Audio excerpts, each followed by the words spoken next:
thinking about the FA Cup, stop it, just stop, because this weekend it's back to league action as Bournemouth face Tottenham Hotspur in the hope of securing another double. With 11 games to go, there are just 10 points between Bournemouth and Spurs. If you offered that to many Cherries fans at the start of the season, they'd have probably taken it. But hold your horses, lads. We are above them. Indeed, Tom, we're above many bigger clubs. West Ham, Villa, Man United. Teams are worried when they play us now, right? Yeah, they should be as well. Like you say, just all you've got to do is look at the league table. All you've got to do is look at results against them sort of sides. I think all the sides you just mentioned, none of them have managed to beat us. So, yeah, we're in a good place. And, yeah, I've said it a few times, I think this sort of fixture has served us well this season, the way they play and the way we play. So, hopefully another one, mate. And, yeah, we've lost a couple on the bounce in the league, so we need to bounce back. We certainly do need to. This one is live on Sky on Sunday. It's a 2 p.m. kickoff. So what about the last time we played the Lily Whites? Well, that was at Dean Court, and that went pretty well.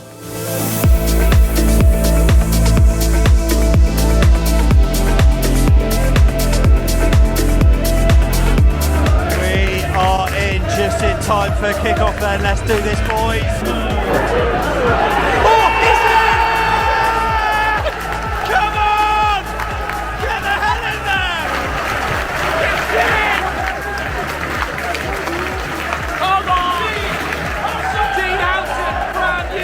To the side, good header.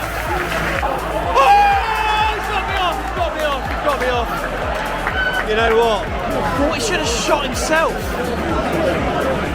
He must have been off. Dom Solanke used to be Scouse, now he's playing like a housemate. I mean, what's going on?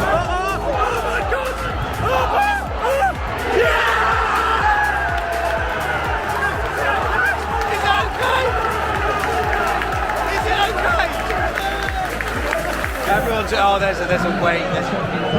Offside. Jesus. Sean knew. That's why. That is why he didn't celebrate. He knew.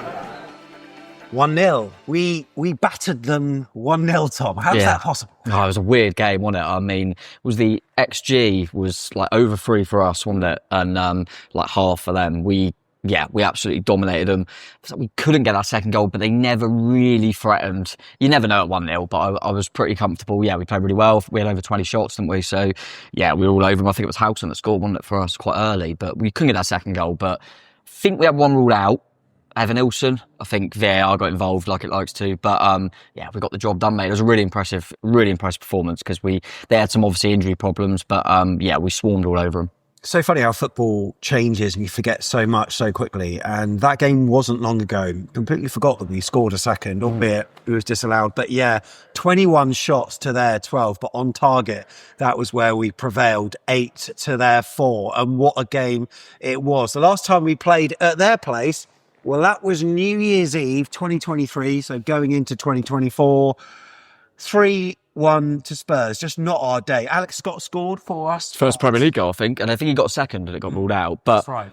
I can't remember the exact stats, but we battered them. Yeah, we did. We absolutely battered them. We just couldn't get the ball in the net. And to be fair to them, they finished their dinner. So yeah, they had a little bit of an edge on that day. But again, every time we seem to play an Ange Postecoglou side, we create chances like most teams do. So at the moment, I'm hoping that we'll be better and more clinical in front of goal.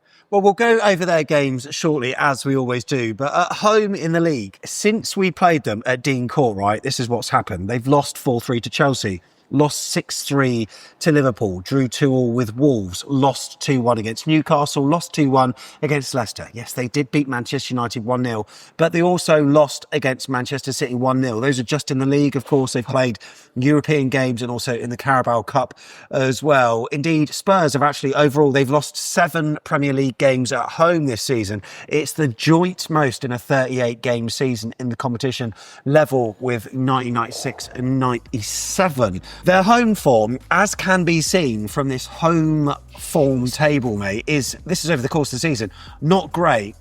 14th place, mate. And we would be high and in 5th place if it was on a away league table. So I don't know what that says to you, but yeah, that is worrying for them. Obviously, I know that Spurs ain't having a great season in the league, but but I didn't realise they were doing that poorly at home, to be honest. Yeah, it is a surprise. I do wonder if it goes back to that thing West Ham have probably said similar, where they're missing their old place in certain ways. Obviously, it's an unbelievable stadium. Yeah. But it's there for Beyonce, really, not for Spurs to get it rocking. Because to be honest, a bit like Upton Park, I always felt that White Hart Lane was a really good atmosphere, and it's just not going to happen in their new place. So maybe it's partly that, but It could be injuries as well. of course they've had a lot of injuries. Yeah, they have had a Can't relate. Can't relate. This is the league table. This is what it looks like at the moment then. So as I literally 10 points between us. We're in 7th place on 43. Spurs in 13th at the moment. If you look at the last 4 games for Bournemouth, that's where there's maybe a worry. We've lost 3 in the last 4, but this season has been Spurs' worst start since 2008-09 season, when after 26 games they were in 14th. Eventually they did finish in 8th, which is not good enough. The last 10, Bournemouth are not bad in the form table, in 9th position, Spurs in 16th. But if you actually have a look at the last 4, that's where Spurs would probably prefer us to do the form table, because they're 3rd in the table, whereas Bournemouth are 16th. So, mate, form going into this, obviously Spurs, we know they played last night as well, but in terms of Premier League form, they're all right. They're doing okay, and the only loss against Manchester City, who've kind of rejuvenated a little bit. A little bit, yeah. It's a weird one, but I think from both teams' perspectives, I think Bournemouth and Tottenham have had the most key injuries really throughout the season. That's how it feels anyway.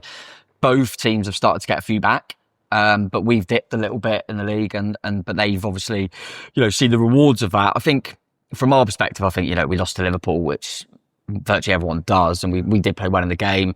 The Wolves game, we go down to 10 men when it's level, and Brighton, we should have got something. So we're not too overly concerned, I don't think, with the form. I think for Tottenham though, they will probably be looking at it going, Bournemouth having a good season, probably not a bad time to play, and we got a few players back. We've picked up a bit.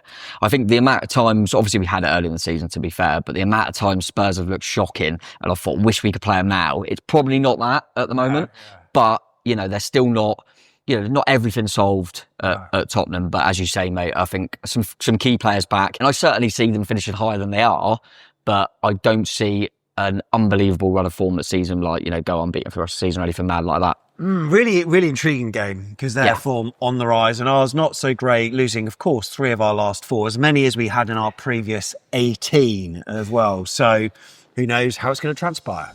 As you can see, we are at the home of AFC Bournemouth fans on a home match day, and the home of FA Cup football, the QP. Now, over the last weekend of March, this is where it's going to be at, with a couple of games on the Saturday being screened live and a couple on the Sunday, including AFC Bournemouth's home quarter-final against Manchester City. That's been confirmed March 30th, 4:30 p.m. It's live on the telly.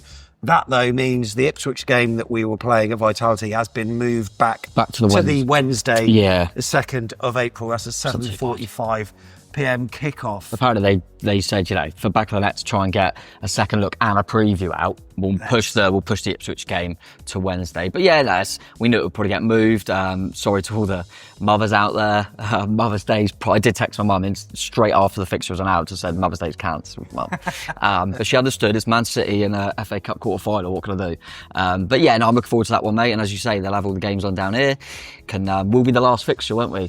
So we'll get to see who potentially we're going to play at Wembley in the semis. So looking forward to it.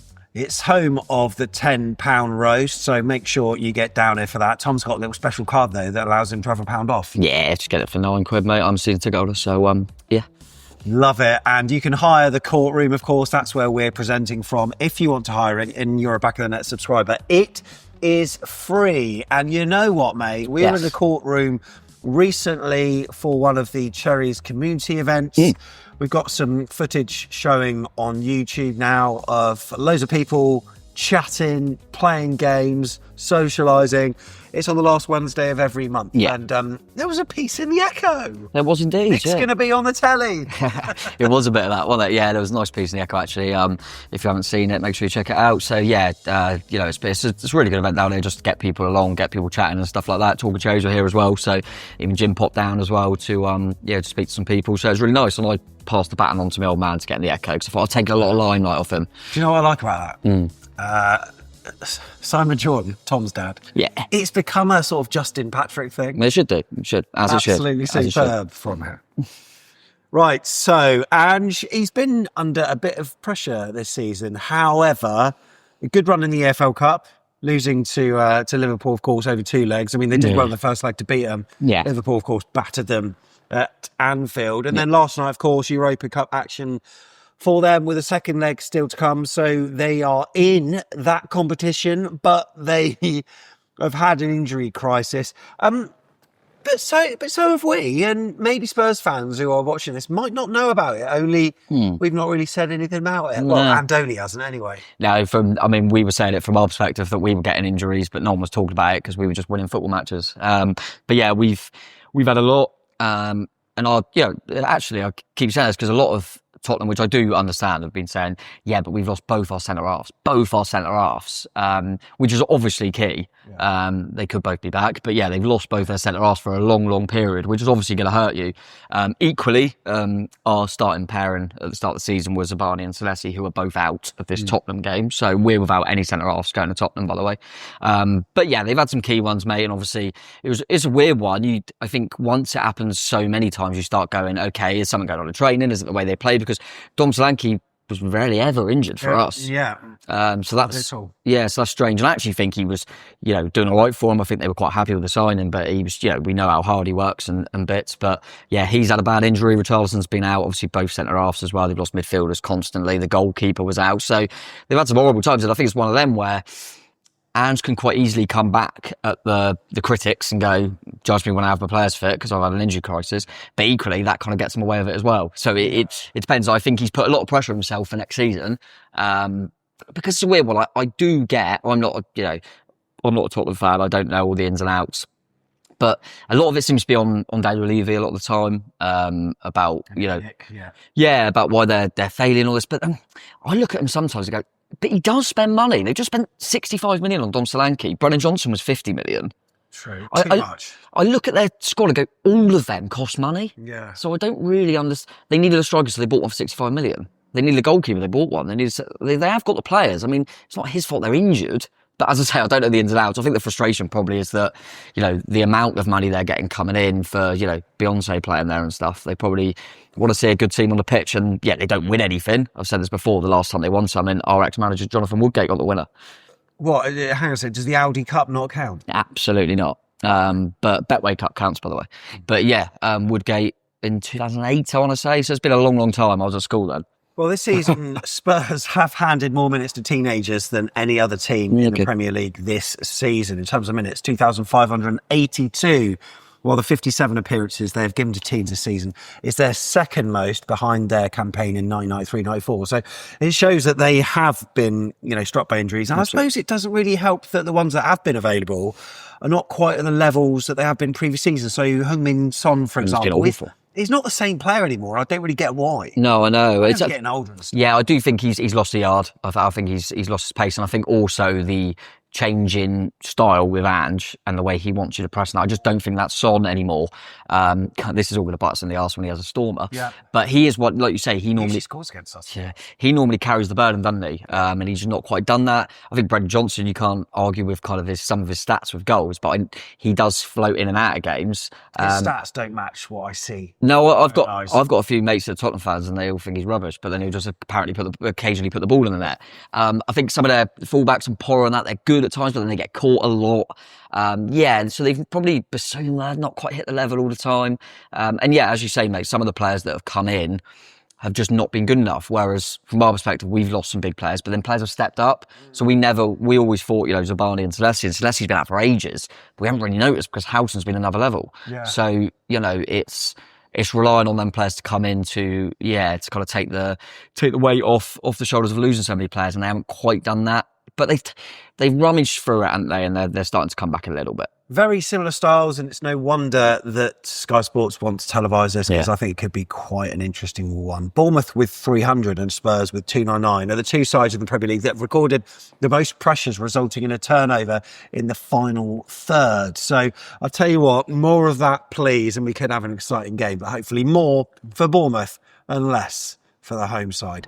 We'll go over Spurs' results from February then so far, and this is where, apart from that Carabao Cup game and maybe apart from Villa in the FA Cup, the league form at least looked a lot better. Started with a pretty good win at Brentford. Yeah, and we all know that going to Brentford is very, very difficult. We've said that before many times. Brentford are very good at home, so that was a good win for them.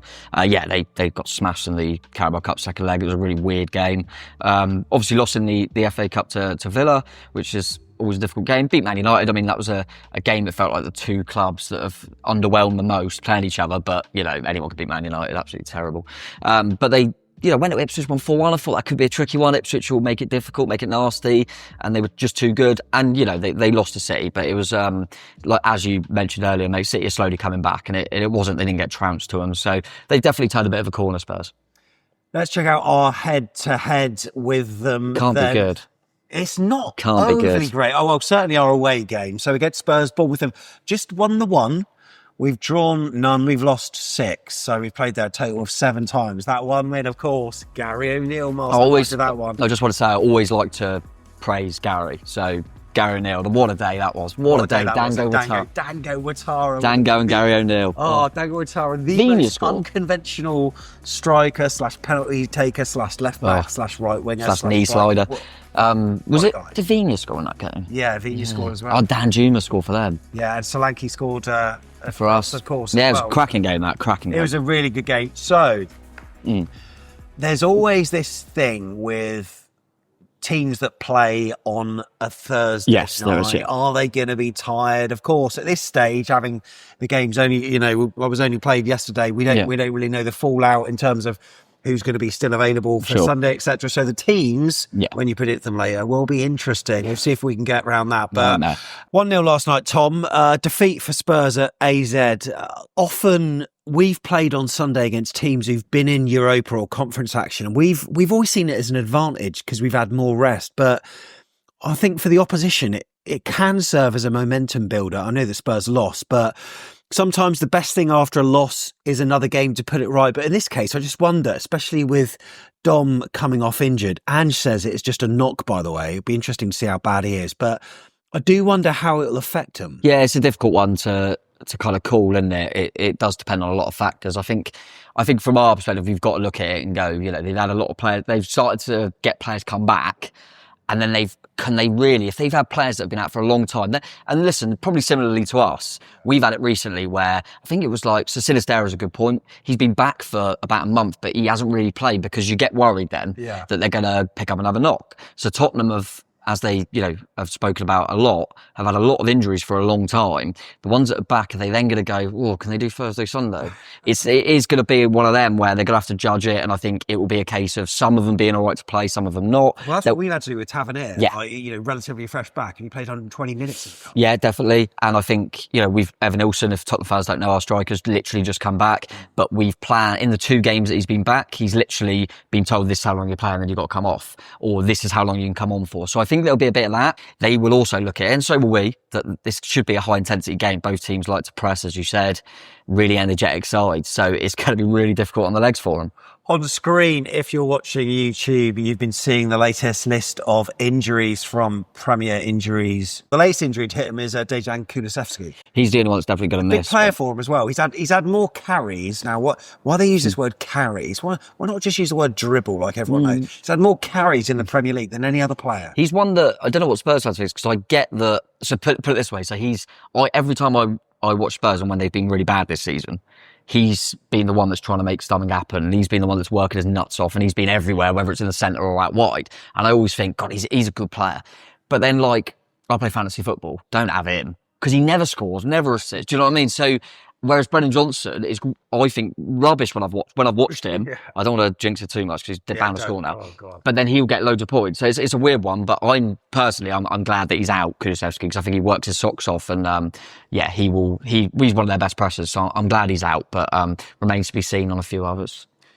And in terms of AFC Bournemouth, Andoni Iraola had his presser this afternoon, and the big question was about Ryan Christie. Now, this one's a bit of a complicated one because he's not ruled him out, but he says they're continuing to monitor and manage his groin injury. He did say that they are thinking about some surgeries that would likely come in the summer. So it's all about game management, and it's down to Christie and the doctors as to whether he does go under the knife. Surgery not in the plans at the moment, though. So it sounds like he could be involved in matches, and it's a personal decision. So, yeah, difficult one there. Other players that are... Senesi. going to be back relatively soon. Senesi, hopefully. I mean, he'd be ideal for maybe the Cup. Yeah, because we can't play Howson. It's interesting that we could have done with Senesi just a few games ago while we've lost Savani, but Hill and House have done well. But yeah, as you say, Celeste shouldn't be too far away. Araujo as well, close. He's on the grass, he's back there, pictured in galleries and stuff. Oh. Maybe we can get him to paint the other room in here. I think he should. We've got one wall just blank because we've just been waiting for Julian to be fit. Come on, Julian. But yeah, it remains to be seen on the field. I think Smithy seems a little bit further away, but hopefully not too long. I think he's had a bit of a hiccup in his recovery. But yeah, in terms of long term, it's just now, isn't it, really, on the injury front? And Zabani suspension for one more game. Referee. Do you even care? Oh, I've had enough. It's John Brooks. Right. He's had us twice this season, Everton at home and also Everton away in the FA Cup. So there you go. Oh, so we've got 100% record. 100% after Johnny Brooks. But there will be some refereeing issues, I'm certain. Right, before we come on to the teams, then let's do a quick played for both. Oh, yeah. Right. I always feel like there should be a jingle. Yeah, they should be a jingle. Yeah. Someone write us a jingle. Yeah, whatever, cut me off. Right, let's go for it then. Tom, we've got a 3-4-3 here, roughly It's going to be quick. in the positions. I've changed a few of them. I was thinking earlier, I was like, I swear there hasn't been a keeper, but now you've put DB, I know it's David Button, because he seems to be everywhere. Yeah. So you've put Adam Smith at right centre-back, have you? I have put Adam Smith at right centre-back. You've tried to fool me by putting CV instead of CCV. Cameron Carter-Vickers. Yeah, because CCV would have been obvious. Yeah, Cameron Carter-Vickers. Who's OC? Oh, this is like 90s. OC. You'll probably know the name. I'm just thinking, is it Oliver, Oscar? No, he had his surname rhymes with Doll. Doll? Is it Cole? Owen Cole. Don't know. Do you remember him? No, never heard of him. Something like that. It's right, left wing back. Even though it's not him, I get a little bit sick when I see RF. But it's actually Ryan Fredericks, who was so much better. Charlie Daniels. Correct. I don't think he ever played for him, did he? He was in their youth setup. No, but he was there. He was there. Jamie Redknapp. Yeah. Who's SR? Jamie Redknapp and... Here's to you. Oh, Steve Robinson. Yeah. Did he go? Was he at Tottenham? Yeah. I didn't know that. I know he's Luton. No, but, yeah. No, fair enough. Arnaud Danjuma. You can't even put Solanke in. No, I haven't. I know, just a Too obvious. Arnaud Danjuma. Yeah. Darren Anderton on the right. Correct. And not Bradbury. No. Not Leon Best, no. No. Give me something. Scored our first goal of a league campaign in League One at Fratton Park, I think, once. Lee Barnard. Yeah, was that a League One? Yeah, it was, yeah. Lee Barnard. He was Scummer as well, wasn't he? Yeah, he was. Yeah, I didn't know. Actually, yeah, no, I kind of vaguely remember he was at... That was a good one. It's not a bad side, that. Solanke on the bench to come on if you need him. Exactly. Right. Match stats. We've taken a look at the last 4 games of Spurs. They had 2 home, of course, Man United and Man City. 2 away, Brentford and Ipswich. They gained 9 points, although they appeared fortunate to beat Brentford in that run. Spurs have scored 7 goals, conceded 2, with XG estimating 6.13 goals and 6.85 respectively. So the Spurs goals been leading a charmed life. The average positions of the starting lineups, these are quite interesting. Bit hard to read, really. There's no clear pattern, but Brentford away, fairly defensive.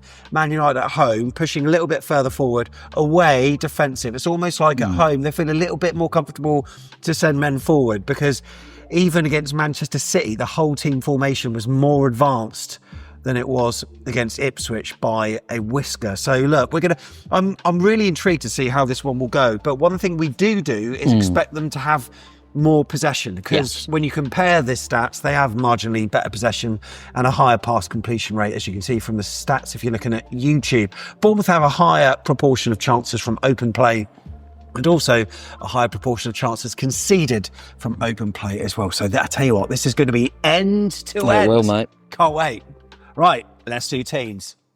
Right, of course, with Spurs in action last night, losing, not good, at AZ Alkmaar. The presser from Ange this morning was a little bit vague, really.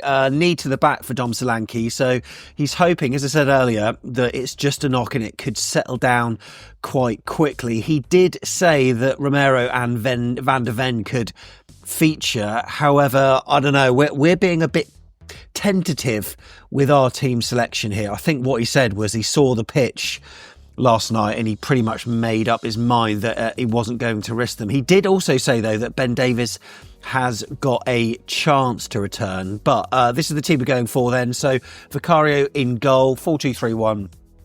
Porro, Romero, Danso, could be Van der Ven, but Spence left back, and then holding midfield, Bentancur and Basuma. On the right, Brennan Johnson, Heung-min Song on the left, and then Maddison playing just behind Tell. If Dom's all right, I expect he'll be on the bench. As for Bournemouth, Tom, what are you going to go for? Well, I think we will definitely stick with Kepa Arrizabalaga in goal, put it that way. It'll be in goal. I wonder if we get their stick for being ex-Chelsea, I'm not sure. I think Cookie's going to have to stay in at right back at the moment. Obviously, no Zabani, certainly James Hill and Dean Howson at centre back, with Milos Kerkez continuing at left back. Tyler Adams definitely be in the middle. And yeah, I'm not sure, but it doesn't sound hopeful for Christie, so I'm going to go for Alex Scott next to him. And then, yeah, I'm going to... You mentioned it earlier in the show, mate, that with Tav playing 120 minutes after a lot of time out, Brooksy probably not quite being on it at the moment, so I'm actually going to mix it up a little bit, and I'm going to play Dango Ouattara from a wide position.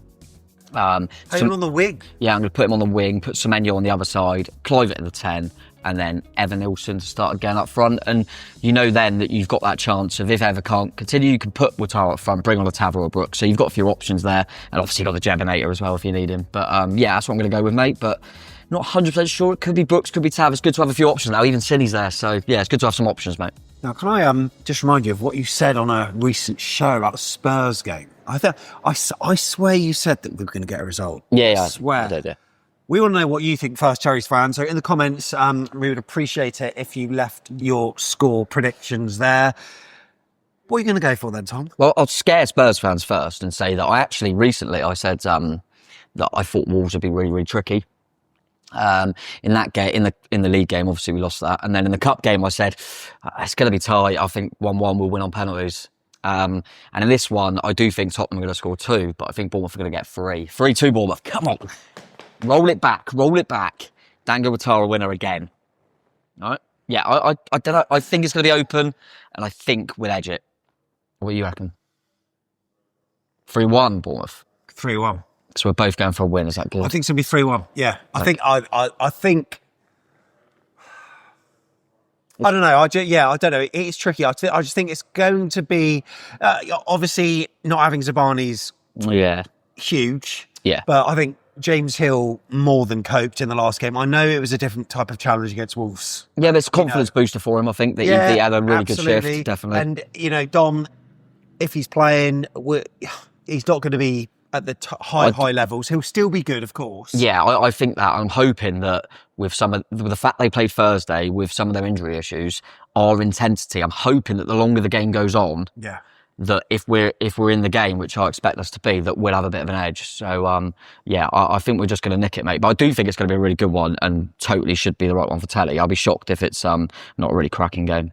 Spurs fans, look, you might not be liking those predictions. However, there's a reason why you might want to subscribe, because we have loads of content that's going to be coming after this. We've got, a vlog? Yeah, we're doing a vlog. Fan cam reactions straight after the game. Straight after the game. So a second look when we go into depth, don't we? Go into more detail about it. So yeah, loads of good stuff. So make sure you click the like to say thank you for that. Click the bell, and then you see when they're all out. And then you might as well click subscribe while you're there as well. Yeah, so make sure you do that, please. And yeah, I don't know. I think it's going to be a really good game, mate. And to be fair, I don't think, I'm not 100% sure, but most of the time I don't predict us to beat Tottenham. So there's obviously, you know, we're not just like overly biased and thinking we'll go in there and smash them. They're a very good side still. I just think that we'll edge it. Oh, is it? I'm just let me just have a look, see if there's a. What's that? Oh, you Just have a wanna see little if read. there's anything good in the Echo to read at the moment. Have a little read of that. What's going on? Oh, cool. My shirt's a bit creased. Yeah, that's right. Just give it. Like, not as creased as Dango's when he signed, but I'll take that. I remember that. That's class. Up the chairs. Up the chairs. I'm going to read this, cheers. You on bloody play for both. We've left out Dom Solanke and Jermaine Defoe to play Lee Barnard. What's going on?